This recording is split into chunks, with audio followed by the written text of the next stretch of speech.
Okay, make sure I'm on. Can you hear me? No? Yes? No? Somebody said no. Can't hear me over there? You need to be turned up more. You want to hear me more? Okay, well, we can turn it up a little bit, I think. All right. Well, we're going to be here tonight together, and I'm so glad that you're here. Let me see if I can get this to work. Nope. Not that one. Just keep going? Okay, we're switching up. I messed them all up back at the sound booth. I did not bring it in the right format for them to use, so they're having to flip over for me. But I'm glad you're here with us tonight. We're going to have a fun time, I think. We're going to interact a little bit. We're going to talk about emotions, and it's something that we don't talk about a whole lot until somebody gets really mad, and then we think they're out of control. But we're going to talk about emotions tonight because I think one of the challenges that we face in dealing with our Christianity and dealing with our growth as Christians is how do we handle that part of our lives? You know, because if you're too emotional, people think, well, they've just gone off the deep end. But if you're not emotional, then how do you fully love God with all your heart? So we're going to look at that, and we're going to talk about that tonight. So I'm glad you're here. Did everybody, I know everybody didn't get a piece of paper. Did most of you get 10 pieces of paper? If you did not, there's some beautiful cards right here in the back of the chair, back of the pew. You can even use white or you can use yellow. Sorry, elders, that I'm going to use them for something they're not designed for. So if you didn't get 10 slips of paper, then pull out one of those little cards. And here's what I want you to do. If you've got individual slips, write one thing of value to you on each slip of paper. Okay? So you should have 10 things of value to you that you're going to write one on each slip of paper. If you're using the paper or the card, then just write the 10 things that are most valuable to you. What do you hold dear? What are those things that you truly hold dear? And I'm not going to say any more than that because you've got to decide what you hold dear. Okay? So you've got to write 10. I'm going to give you just a couple of minutes. But write 10 things that you truly hold dear.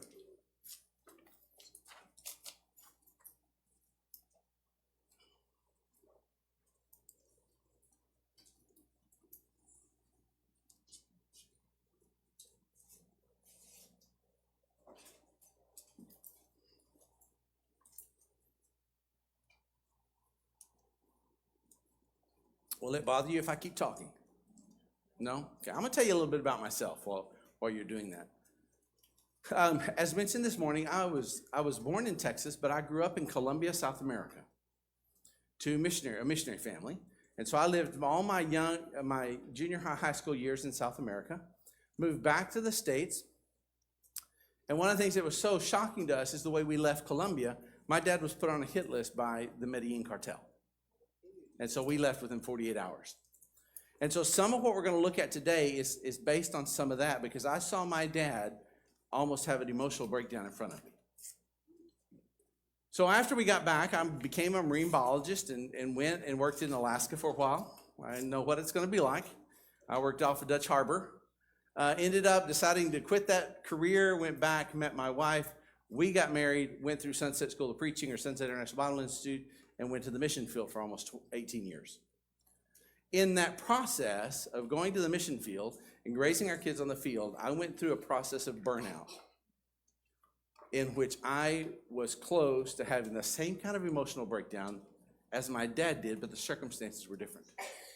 And so what we're going to talk about today was my journey to recovery and how that looked, okay, and how I learned to do that. You've got them all written down? You were supposed to keep writing, not listen to me. That was the whole purpose behind me doing that. Okay, and I promise you, you want 10. Okay? So if I were to ask you, keep writing, I'm just keep talking until you, as you think about the things that you'll hold dear, what are some of the feelings or some of the emotions that come to mind when you think about those things that you hold dear?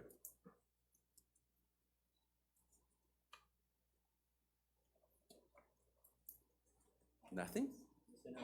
Yeah, it's interactive. I want you to interact with me, if that's all right. Okay, if we're all right then. What feelings come to mind or what emotions come to your heart when you look at those things that you hold dear? Gratitude, love, Joy. Okay, security. Those are great. Great feelings. Huh? Thankfulness. Satisfaction. Perfect. Okay. Faster heartbeat. Faster heartbeat.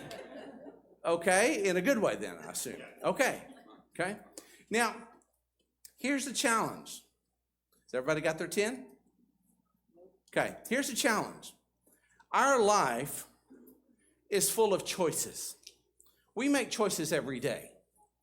And in making choices, sometimes we have to give up things of value to be able to achieve the choice we want to make. For instance, when I chose to go to the mission field, I made a choice for my kids' relationship with their grandparents to look very different than if we had stayed in the States. I have 4 siblings, and their kids lived fairly close to my parents most of their growing up years. My kids lived about 5,000 miles away, and we saw them every other year for about 2 weeks. So their relationship with my parents was very different than the relationship my nieces and nephews had with their grandparents. So you have to make choices sometimes, okay? So here's what I want you to do. You have to make a choice. You have 10 things of value, but we're going to say you're going to make X choice, and you have to give me 3. What 3 do you give me? So if you got slips of paper, hold them up high and we'll take them from you. As you give them to me, if you just have the little board, just mark them out, mark through them. So what 3 do you give me? Because you made a choice. You got to hand over 3. You got paper. I know some of you got paper. Thank you. Okay, to mark 3 off. Good job. Okay? Give up. You gave them all? Oh, I just need 3 of them. Oh, this is from everybody down the list. Okay. All right, I was like, man, he gave me a whole stack of them. I just asked for 3. Okay. All right. So I don't spend too much time gathering them up. Okay, here's what I want you to do. Okay, 3, 3, 3, 3. All right. So let me ask you this. If you're still giving them out, Adam will help you pick them up. If not, you can just set them on the chair beside you. Okay?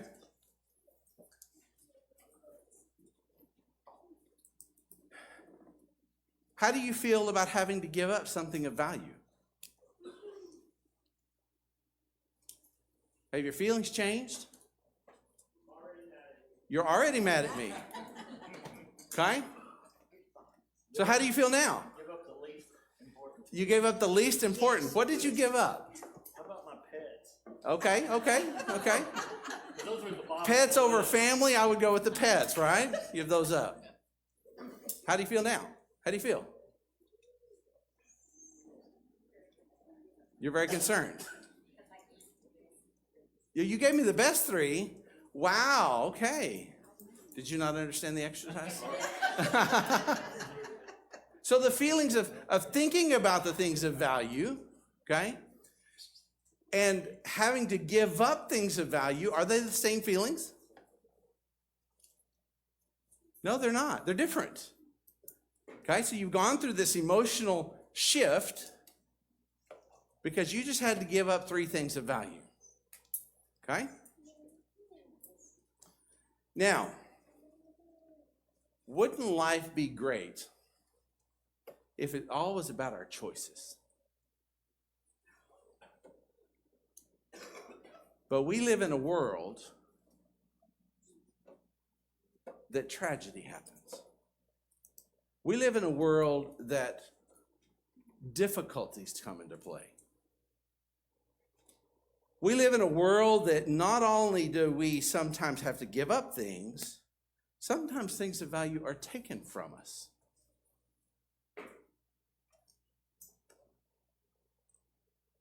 So now what I want you to do, if you've got a piece of paper, if you're not using the whole list, I said let's do it this way, it'll save us some time. Okay? All of those you have left, okay, the ones you have left, I want you to number them 1 through 7. Okay? In no particular order. Number that you give up your whole card? You want your card back? No. You remember what your 7 were? Or left? Well, I'll excuse you. Okay. Okay, so number 1 through 7. Well, sometimes things happen we don't think we'll ever get up certain things. So here's what I want you to do. You got them numbered 1 through 7. I want you to mark through or throw on the floor or throw in front of you, the pew in front of you, numbers 1, 4, and 6. 1, 4, and 6. Now, typically, I'd go around and I'd take them out of your hand from you. Okay, but you had to give up 1, 4, and 6. How do you feel now? Awful. Awful. Why do you feel awful? Because they were precious. They were precious to you. So describe those feelings. What do they feel like? What does it feel like? Feel awful, but explain to me that. Anger, emptiness, sadness, vulnerable. Okay. What was that? Loss. Lonely.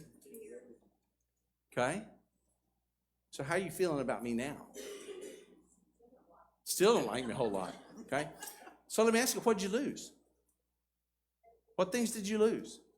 Relationship with God. Oh, okay. Okay, so sometimes when tragedy happens, not by choice necessarily, but we get anger, we get bitter, and we choose to not love God anymore. Seen it happen thousands of times. What else did you lose? What's that? Christ. You ever heard anybody who goes through a tragedy or goes through a difficulty and they give up on their relationship with God and with Christ? What else did you lose? The church. How painful was that? How painful is it to lose those things of extreme value to us? Now, Lord willing, nobody in this room would go through a tragedy and would lose their faith. We're not hoping for that. But we all probably know somebody who did. Any of you lose family, friends, loved ones? Spouse, kids. So how are you emotionally doing right now? Now, what's so amazing to me is this is just an exercise. But do you feel that sensation in your body of anger or hostility or desperation? How is it an exercise can make us feel that way? Isn't that amazing how that works? So what I wanted to do tonight is I wanted to share with you that feeling. I want to share with you those feelings because that's where we're going tonight. So why does that happen? Does anybody know why that happens? Why do we have these emotional reactions when things don't go our way or when things are taken from us or when we have to give things up? Why do we have emotional reactions to those? We like stability. It's not fair. It's not fair. Okay, so there's this energy to be able to deal with that. You know what? You went through that process and you had those emotional reactions because God created you that way. God created you in a way that for you to be an emotional being, He wanted you to be emotional. But how often do we tell people don't be emotional? But God created you that way. And I want to share with you just a little bit about how God created you. There are 3 parts of the brain. Are there any neurologists or medical doctors in here? Before I open my mouth and make a mistake. I'm going to make it very simple, okay? There are 3 parts of the brain. The 3 parts of the brain, I understand it's much more complex than that, but for our purposes, when it comes to emotional, we're going to use 3 parts. The survival stem of the brain, the survival portion of the brain is that part of the brain that controls anything and everything that you do not need to think about. Your heartbeat, okay? Your breathing. As a matter of fact, you can try to control your breathing, but eventually your body's going to take over because you're going to pass out and it's going to start breathing for you. Okay? You have no control over that. That is an involuntary process. Okay? The second part of your brain is what neurologists, and it's a couple of other key points, but they call it the emotional brain, or the emotional state of the brain, the limbic system. And so what the limbic system does in your body is it's going to take in all these signals, and it's going to create in you an emotional reaction. Okay? When you lost those things of value, even though it was an exercise, it produced an emotional reaction in you. Okay? And that is what is called the fight or flight mechanism.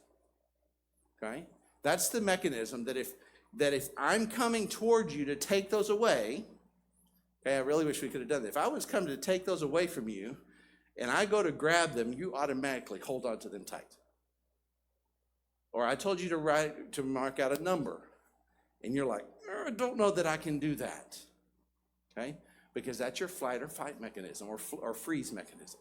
So when your brain senses something's a threat, or when your brain senses something going on that they're not in agreement with, they're going to produce a response to get you out of what situation you find yourself in. Okay? And then finally, we have the logical override, the part of the brain that makes logical decisions. Okay? Which doesn't really fully develop in humans until they're about 25 years old. Okay? How old do you have to be to rent a car? 25. Why is that? Because 24 and younger, you really don't have a logical brain that overrides the emotional brain.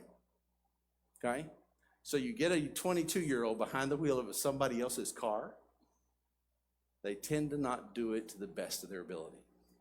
We used to tell our boys, you may have heard this, we'd tell our boys, up until they're about 25, which they're just now developing into that, one boy is one brain. 2 boys means half a brain. 3 boys means no brain. Because their logical processing is not fully developed and they don't make logical sense. Okay? So when our brain interacts and our brain challenges us to do certain things, we behave based on one of these 3 areas. So let me ask you, which portion of the brain makes most of your decisions? Do what? Okay? Which part of your brain makes most decisions? Emotional. Did you know that 75% of what you do is determined by your emotional brain? Then why do we challenge ourselves not to be emotional? If 75% of our behavior is based on emotion. You ever just come from lunch and you have to swing by the grocery store to get something and you see that Snickers bar by the cash register? Don't need that Snickers bar, but it sure does look good. Don't need it, but I buy it logically thinking, I'll eat it later, and it's gone before I get to the car. That's because your emotional brain drove you to do certain things. Now, we as created beings, we have to understand that that is a reality in our lives, okay? So how does your brain do that? Well, if the fight or flight mechanism of your brain is what makes your decisions or what moves you to behave in a certain way, where does it determine whether it should fight or flight? It comes up with it has to decide who you are. Your brain, over the time you've lived, decides and develops who you are and what your identity is like. Okay? And the reason I know that is because this morning, you sat in the same spot you sit every week. Did you not? For the most part? Why do you sit in the same spot every week? Pattern stability. That's my seat. Now, what would you do if I were sitting in your seat this morning when you walked in? You'd sit somewhere else, but how comfortable would you be with that? Okay? So what our brain does is that we have determined that our brain is made up who we think we are. And it's going to judge by what somebody does or somebody says whether you're a threat to me or not. Okay? And so it's going to make this comparison. It's going to make a comparison about identity, who it thinks you are, or what it thinks you are, or how it thinks you should be, and it's going to compare it to the perception it's bringing in from whatever action someone else did. Okay? For example, any of you afraid of snakes? I'm afraid of snakes. If a snake came crawling in that door, I'm sorry, I'm coming over you or above you, or I'm going to get out before you do. Okay? Because snakes scare me. Any of you afraid of spiders? Probably not around here. There's probably a lot of spiders around here, okay? Oh, there's so much. Why are you afraid of a spider? Because they look scary. Let me ask you this. How many of you are afraid of sharks? How many of you go swimming in the ocean? Okay? I'm not afraid of sharks, but a snake scares me to death. Because I have learned about sharks. So I've learned it. So when our brain takes this comparison, and it's going to compare what we see or what is done to us with what it's perceiving about that, it's going to make a decision. And when it does that comparison, it's either going to produce a comfortable emotion or an uncomfortable emotion. Okay? Does that make sense? Okay. So when we look at emotions, there is nothing we can do about emotions because they exist spontaneously. Okay? If I think I'm a good father, and I have this great feeling about being a good father, and someone sees me do something, and I come up, and they come up to me and says, man, I really like the way you treated your children and how that worked. What does it do for me? It makes me feel good about myself. What if somebody comes up and says, that was lousy, you don't know what you're doing as a father? What does it do for you? Same action, different perception about what was going on. So it produced a different emotion in us. Okay? Any questions, any comments? Okay? So our brain does that naturally without us even making any attempt to make that happen. Okay? So when we think about this topic of emotion, and we're going to get into talking about emotions here in a minute. Because after the break and after we have dinner, we're going to come back in here and I'm going to tell you about the emotions such as anger and fear, worry, and where do they come from? Because they're important to us. Because God says, in your anger, do not sin. God says things like, trust in me and don't worry. We'll figure out how we're going to deal with those. So on one side of that, we have a whole group of positive emotions or comfortable emotions. And a whole other side, we have a whole group of emotions that are uncomfortable to us. But our emotions they're a spontaneous reaction. Okay? They're a spontaneous reaction that produces in us some sort of feeling. Okay? Or some sort of emotion. It can be something someone says. It can be something someone does. It can be something we remember. You ever thought about your day that you were baptized and became a Christian? How does that make you feel? You remember the first time somebody was mean to you at school? How does that make you feel? That's been years ago, but it still produces that emotion in us, and that emotion and what happens. Okay? So, this is the way the emotions work. There's basically a few basic emotions, like a color wheel. What colors do you need to make any color in the rainbow? Anybody know? Anybody an artist? What's that? Red, yellow, and blue. With those colors, you can make any color you want to. Because you add a little blue and yellow, you get green. Your emotions function in the exact same way. And I don't know if you ever really see that. You have the positive or the comfortable ones and the uncomfortable ones. There's some basic emotions that you deal with. And how they mix and mingle together will produce different aspects of that emotion. So it's not the same to be irate as it is to be frustrated, even though their base is both anger. Okay? And that's how we bring them together. Okay? So when we're looking at emotions, our body's going to make all these comparisons and make it what happens to us. Okay? Now, why is that important?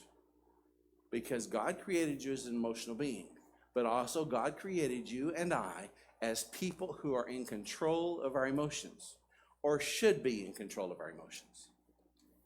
Okay? So before the break, here's the things we're going to look at. We're going to look at 7 myths to emotions. Okay? Before we start diving into the emotions, I want to teach you about 7 things that we believe about emotions that are not true. Okay? or we may not believe them. We know they're not to be true. There's an emotion that says in this world, or there's a myth that says in this world we have no control over our emotions. Okay? The world teaches us that if you're angry, it's out of your control. Okay? The world teaches us that if you're frustrated or you're hurt, that those things are out of your control. But if we look at the biblical text, when we look in Genesis chapter 4, verses 5 through 7, Cain is running and he's talking to God. And in that, Cain is very frustrated. Why is Cain frustrated? Okay? Because he feels like he's been unaccepted by God.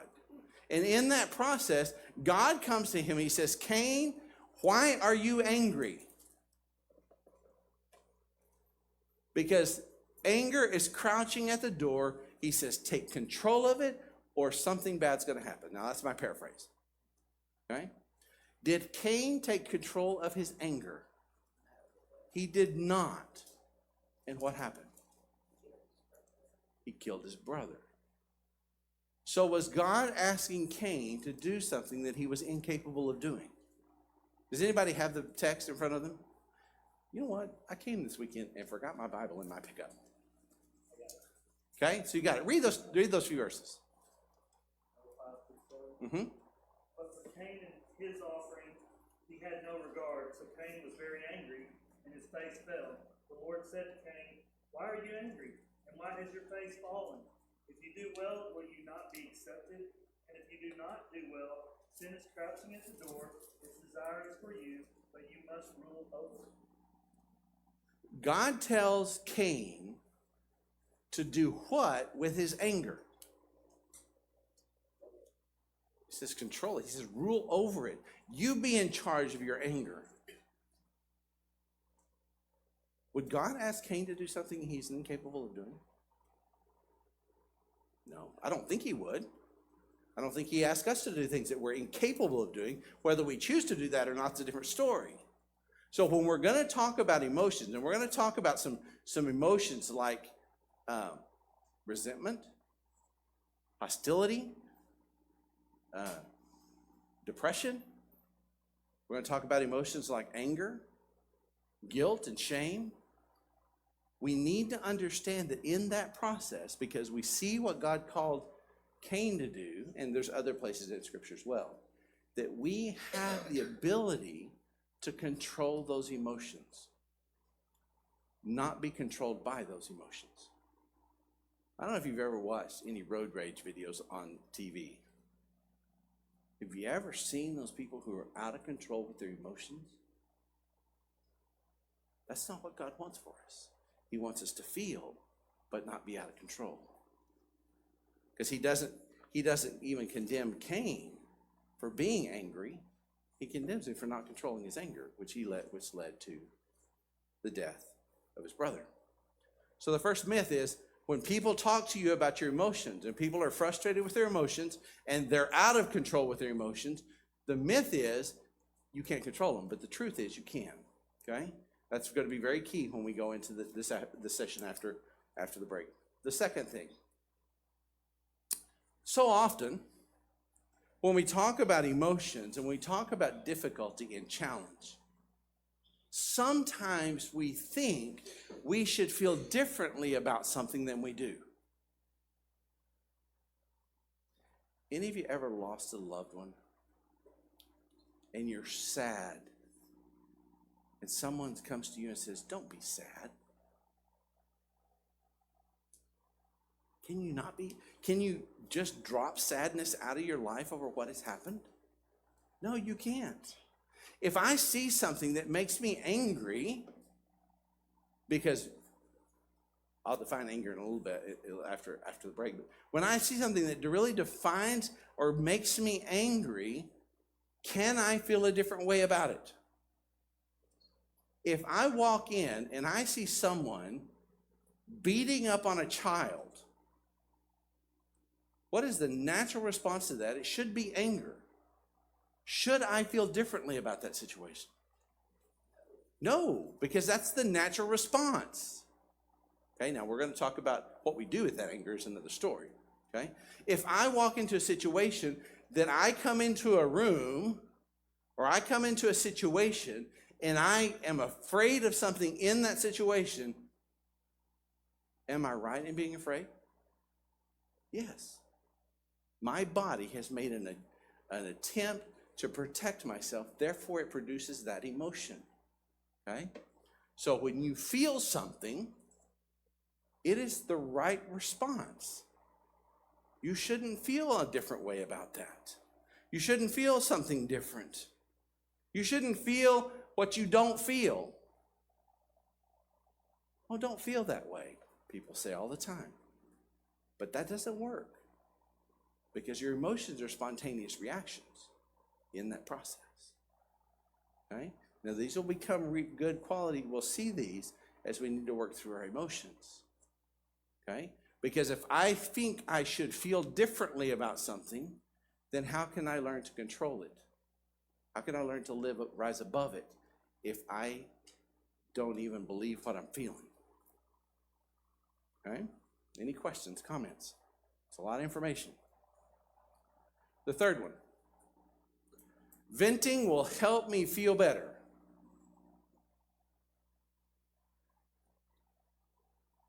First Timothy 5:13 says, they learn to be idle.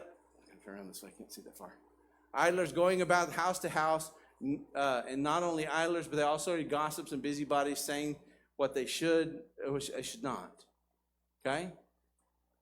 For pressing milk produces courage, pressing the nose produces blood, and pressing anger produces strife. Okay?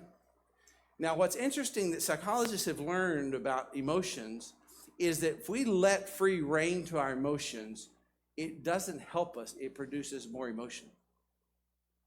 I don't know if y'all have ever seen these rooms that are called anger rooms, and you can go and just beat stuff up to death. You know, for a few years ago, that was all the rage. And they'd give you a bat or give you a sledgehammer and put you in this room with TVs and vases, and they just say, when you're angry, just go nuts on it. Psychologists have done studies that say that when people left there, they were more angry than when they went in. Have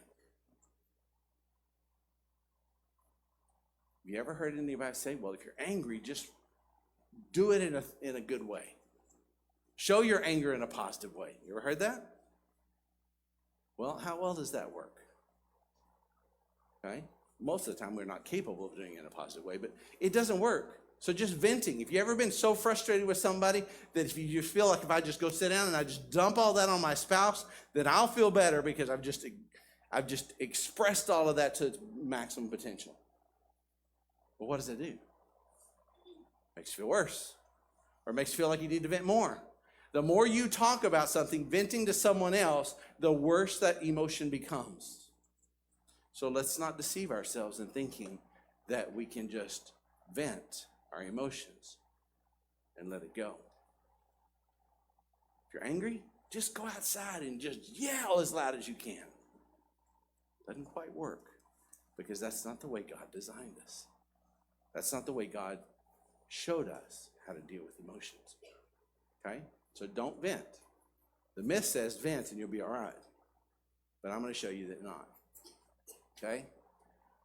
The fourth one is, when we talk about emotions, when we talk about controlling our emotions, when we talk about overcoming our emotions, or when we talk about rising above our emotions, many people think that that means you just stuff them as far down as you can. Just turn the light switch off on your emotions and everything will be all right. Okay? But that's not what we're talking about when we're talking about rising above our emotions. We're not talking about negating or denying the fact that the emotions are there. We're not talking about going through this process that says, oh, I really don't believe that, and when I'm sad, I'm really happy. Okay?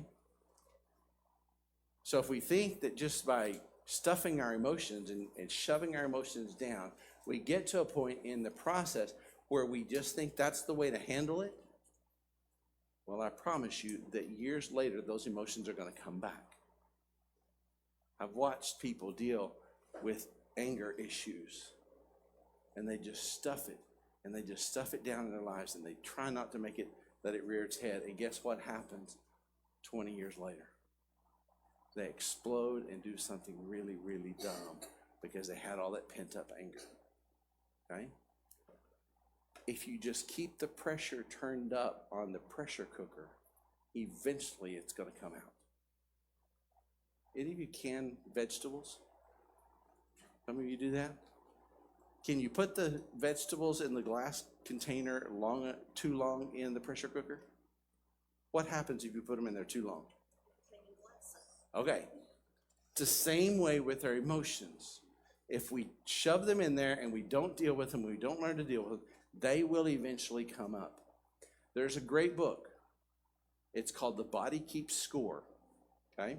If you're into that psychology stuff, your body will keep track of every harm that was ever done to you. And at the right time, your body will remind you what you did or what happened. Really interesting. It's much more deep than that, but that's the way it goes in general. So controlling our emotions does not mean, or rising above our emotions does not mean that we shut them down. We have to learn to deal with them in real time in that process. Okay? This is a big one. Other people have the power to make me feel a certain way. Have you ever read, or have you ever heard anybody say, my dad just makes me angry? Or my spouse just makes me angry? Or my spouse just makes me sad? Can anyone really make you angry? Can anyone make you hostile or hurt? Yeah, maybe. But in reality, where do the emotions come from? What did we learn about emotions? Where does that process of creating emotions come from? It's all up here. It's inside me. And so what's going on in me is I'm taking a perception of what someone else is doing, and I'm creating this tension with myself on who I think I am, and it produces an anger issue, or it produces a hurtful issue, or it produces a sad issue. But that's what's going on in me. It's independent of what somebody else does. It's independent of what other people do. Now, there may be some hurt and stuff that comes in that, but what I perceive of that is my job, my issue, not theirs. Have you ever had your spouse say something to you and it really kind of hurt what they said? I did this to my wife a few days ago. I took what she said and it hurt.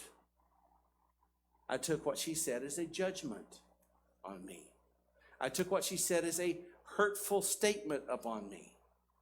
And it hurt my feelings. And we'll get to hurt tomorrow. Or maybe today. It hurt my feelings. But when I had a chance to ask her about it, and she clarified her intentions, and I realized I had made a misperception of what she'd said or what she did, it changed the emotion. But when I dwelt on the perception of what I thought she had done, that emotion just got worse and worse and worse. Ever been there? Okay? So your emotions are your emotions. They are not caused by anyone else. They're caused by you and the way you believe about yourself and what you perceive about yourself in that process. Okay? You keep that in mind, because when we get into some of these emotions, we're going to be like, well, that's somebody else's fault. It's really not. It's really not. Okay? You ever heard anybody say, I just can't be around uncomfortable emotions? I can't go there because it makes me too sad. I can't participate, or I can't go to a funeral because that just makes me, I just can't handle those uncomfortable emotions. Okay? That is a false statement. Now, we may not have the practice of doing that, okay? But we can get to that practice because God gives us the ability to overcome everything through who? Through Christ. Can I handle people's uncomfortable emotions? It may take me some practice, but I can do that. Can I handle people's uncomfortable language and attacks on me? Yes, I can. I may not know how to do that, and I may not have the practice of doing that, but I can get there. So don't feel that because of these uncomfortable emotions in yourself or in other people, that you can't handle it. Because God says you can. And I believe you can in that process. And the last one is showing emotion is a sign of weakness. This is especially big for us guys.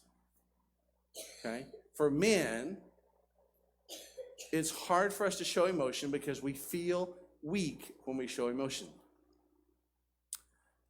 Our society has created that in us. When a young man or a little boy hurts himself, what do we tell him? Be a big boy, don't cry. What do we tell girls? It's all right, just let it out, just let it go. Okay? So what we've created in our society is that the showing of emotion, for us guys, it makes us weak. For girls, it's like, well, it's just kind of part of who you are. It's not a real big deal. Okay? And if a guy chooses to cry, does it make him weak? No. We say no. You say no. Guys, if you cry, do you feel weak? If you show emotion, do you feel weak?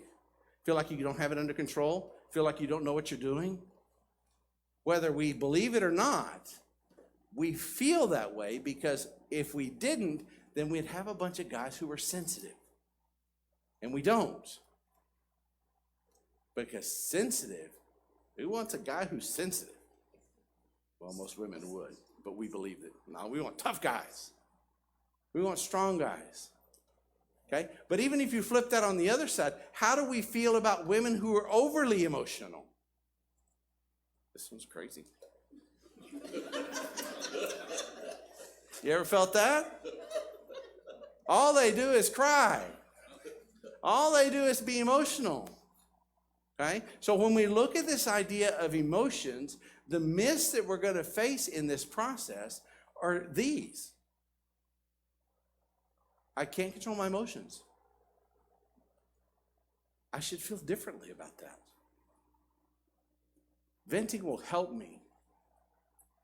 Controlling my emotions is stuffing them as far down as I can and not showing them.